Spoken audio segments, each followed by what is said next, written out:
Assalamualaikum warahmatullahi wabarakatuh. Saya Rifkiatul Komariah dengan NIM 221 Di sini saya akan membahas tentang gangguan atau masalah dalam belajar, yaitu kesulitan belajar menulis atau disgrafia. Kesulitan belajar menulis atau disgrafia ini dapat terjadi pada anak-anak maupun orang dewasa.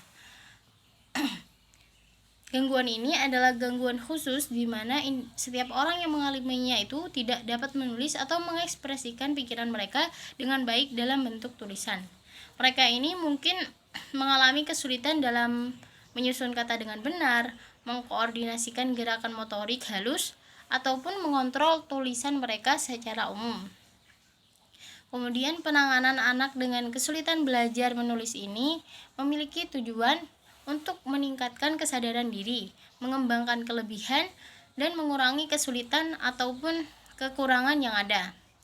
Kemudian mengatasi kesulitan belajar ini membutuhkan upaya serius dan berkelanjutan, termasuk bagi anak-anak dengan disgrafia.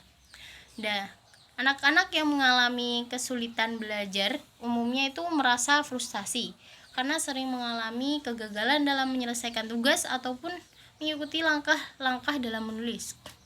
Menulis pun bukan hanya sekedar menyalin, tetapi juga mengekspresikan pikiran dan perasaan melalui simbol-simbol tulisan.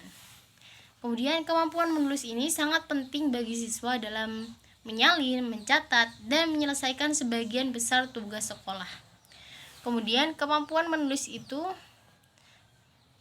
Kemudian tanpa kemampuan menulis yang memadai, siswa itu akan mengalami banyak kesulitan dalam menyelesaikan tugas-tugas tersebut. Kemudian meskipun menulis dianggap lebih lambat dan sulit dibandingkan dengan membaca, kemampuan menulis ini tetap sangat penting baik dalam kehidupan sekolah maupun di dalam masyarakat umum. Kemudian beberapa faktor yang dapat menyebabkan kesulitan belajar menulis atau disgrafia antara lain. Yang pertama yaitu gangguan motorik. Anak-anak yang mengalami keterlambatan perkembangan motorik atau gangguan motorik itu akan menghadapi kesulitan dalam menulis. Tulisan mereka itu mungkin tidak jelas dan tidak mengikuti garis dengan baik. Kemudian yang kedua yaitu gangguan perilaku. Anak-anak itu dengan kesulitan menulis ini cenderung menunjukkan perilaku mudah bosan saat belajar karena mereka itu kesulitan mengekspresikan diri melalui tulisan. Kemudian yang ketiga, gangguan persepsi visual atau auditoris. Gangguan dalam persepsi visual atau auditoris dapat menyebabkan kesulitan dalam membedakan bentuk huruf yang mirip, misalnya huruf D dan huruf B. Kemudian yang keempat, gangguan memori. Kesulitan menulis itu juga dapat disebabkan oleh gangguan memori, di mana anak itu tidak mampu mengingat apa yang akan ditulis. Yang kelima, penggunaan tangan yang dominan. Biasanya anak yang lebih dominan menggunakan tangan kiri atau kidal itu cenderung memiliki tulisan yang terbalik-balik. Yang keenam, ketidakmampuan memahami instruksi. Kesulitan dalam mentransfer dan mengorganisir fungsi visual ke motorik dapat mempengaruhi koordinasi mata dan tangan. Gejala yang mungkin muncul pada anak dengan kesulitan belajar menulis atau disgrafia antara lain. Yang pertama, kemampuan verbal yang kuat akan tetapi keterampilan menulisnya itu lemah. Yang kedua, banyak kesalahan dalam penggunaan tanda baca atau tidak menggunakan tanda baca sama sekali. Kemudian yang ketiga, banyak kesalahan ejaan atau tulisan dengan ejaan terbalik. Keempat, inkonsistensi dalam penggunaan huruf kapital dan huruf kecil. Kelima, ukuran huruf yang tidak teratur atau bentuk huruf yang berubah-ubah. Yang keenam, penghilangan huruf atau kata-kata dalam tulisan. Yang ketujuh, kesalahan dalam memegang alat tulis dan masalah-masalah lainnya. Kemudian, dalam mengelola siswa dengan kesulitan belajar menulis ini, terdapat beberapa langkah-langkah lanjutan yang dapat dilakukan, yaitu antara lain yang pertama, dalam lingkungan sekolah ini tentunya terhadap guru kepada siswanya. Yang pertama yaitu mengidentifikasi kesulitan utama siswa. Jadi penting untuk memahami dengan jelas kesulitan utama yang dihadapi oleh siswa dalam menulis. Hal ini dapat melibatkan observasi, penilaian, dan komunikasi yang baik antara guru dan siswa. Kemudian yang kedua, melakukan penilaian menyeluruh. Penilaian yang komprehensif perlu dilakukan untuk memahami aspek-aspek keterampilan menulis yang perlu diperbaiki. Hal ini dapat melibatkan penggunaan tes tulisan, analisis, sampel tulisan siswa, dan observasi langsung.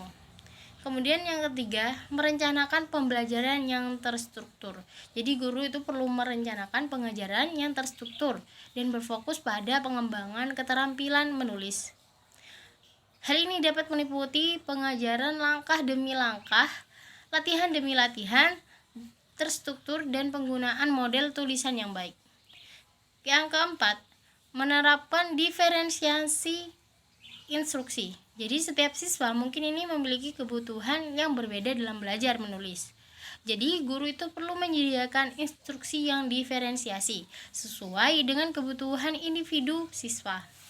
Seperti halnya menggunakan bahan pembelajaran yang disesuaikan dan memberikan bantuan ekstra jika diperlukan. Yang kelima, memberikan bimbingan individual. Siswa itu dengan kesulitan belajar menulis itu akan menguntungkan dari bimbingan individual yang intensif. Jadi guru itu dapat memberikan umpan balik langsung dan panduan khusus untuk membantu siswa mengatasi kesulitan mereka. Yang keenam, memberikan latihan terstruktur. Latihan reguler dan terstruktur sangat penting untuk mengembangkan keterampilan menulis. Jadi guru itu perlu menyediakan waktu dan kegiatan yang cukup bagi siswa untuk melatih dan memperkuat kemampuan menulis mereka. Yang ketujuh, memberikan umpan balik yang konstruktif. Penting bagi guru untuk memberikan umpan balik yang konstruktif dan positif kepada siswa. Ini akan membantu siswa memperbaiki kesalahan mereka dan meningkatkan keterampilan menulis mereka secara bertahap. Yang ke-8, kolaborasi dengan orang tua. Jadi komunikasi yang terbuka dan kolaborasi dengan orang tua itu sangat penting dalam mengelola siswa dengan kesulitan belajar menulis. Guru dapat memberikan saran dan strategi kepada orang tua untuk mendukung anak di rumah dalam pengembangan keterampilan menulis. Jadi dalam kesulitan belajar menulis atau disgrafia, kesabaran, dukungan, dan pendekatan yang individualis itu sangat penting. Dengan langkah-langkah yang tepat, siswa dengan kesulitan menulis dapat memperbaiki keterampilan menulis. Jadi, untuk mengatasi disgrafia atau kesulitan belajar menulis, berikut adalah beberapa strategi yang dapat membantu.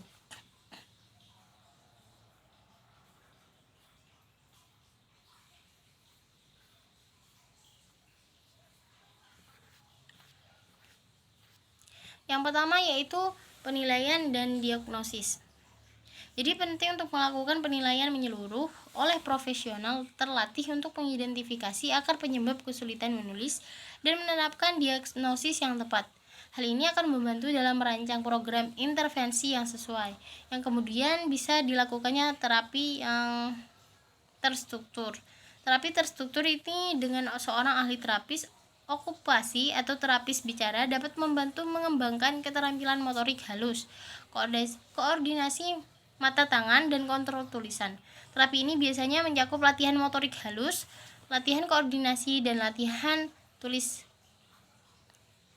tangan tulisan. Kemudian yang ketiga, latihan tulisan. Memberikan latihan tulisan yang terstruktur dan berulang secara teratur dapat membantu memperbaiki keterampilan menulis. Jadi mulailah dengan latihan yang sederhana dan perlahan-lahan. Tingkatkan kompleksitasnya seiring perkembangan kemampuan siswa. Latihan ini dapat meliputi latihan pengenalan bentuk huruf, latihan penulisan huruf dengan pola yang tepat, dan latihan penulisan kata dan kalimat. Yang keempat, teknik relaksasi dan peregangan.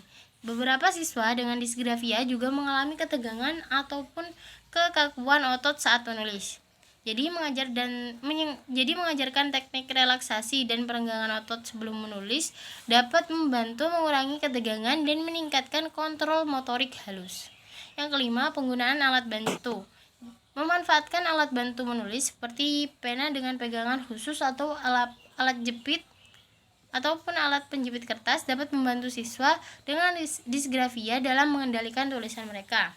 Alat bantu ini dapat membantu memperbaiki posisi tangan dan memudahkan pengendalian gerakan saat menulis. Yang keenam, penggunaan teknologi. Memanfaatkan teknologi seperti perangkat lunak penulisan atau alat bantu penulisan digital dapat membantu siswa dengan disgrafia. Alat-alat ini dapat menyediakan pilihan kata, otomatisasi ejaan, dan koreksi kesalahan tulisan, sehingga mengurangi frustasi dan meningkatkan kepercayaan diri. Yang ketujuh, dukungan dan lingkungan yang mendukung. Jadi memberikan dukungan emosional dan lingkungan belajar yang positif sangat penting. Berikan pujian dan umpan balik yang konstruktif untuk setiap kemajuan yang dicapai. Juga berkomunikasi dengan guru dan staf sekolah untuk memastikan ada pengakuan dan penyesuaian yang tepat di kelas. 8. Kolaborasi dengan orang tua. Melibatkan orang tua dalam upaya mengatasi disgrafia sangat penting. Diskusikan kemajuan dan strategi yang efektif dengan orang tua agar mereka dapat memberikan dukungan tambahan di rumah. Setiap siswa dengan disgrafia mungkin memiliki kebutuhan yang berbeda. Oleh karena itu, pendekatan individual dan penyesuaian program intervensi sangat penting. Kolaborasi antara guru, ahli terapis, dan orang tua akan membantu menciptakan lingkungan yang mendukung. Perkembangan keterampilan. Peran orang tua dalam mengatasi gangguan menulis anaknya sangat penting. Orang tua itu perlu mengamati dan mengidentifikasi masalah menulis anak, memberikan dukungan emosional, berkolaborasi dengan sekolah, memberikan latihan tulisan terstruktur, menggunakan metode pembelajaran yang menarik, memanfaatkan teknologi, membaca bersama, mendukung keterampilan motorik halus, dan menciptakan lingkungan yang mendukung. Dengan peran aktif orang tua dalam memberikan dukungan yang tepat, anak itu dapat mengatasi kesulitan menulis dan mengembangkan keterampilan menulisnya yang lebih baik. Sekian dari saya. Mohon maaf apabila banyak kesalahan kata. Wassalamualaikum warahmatullahi wabarakatuh.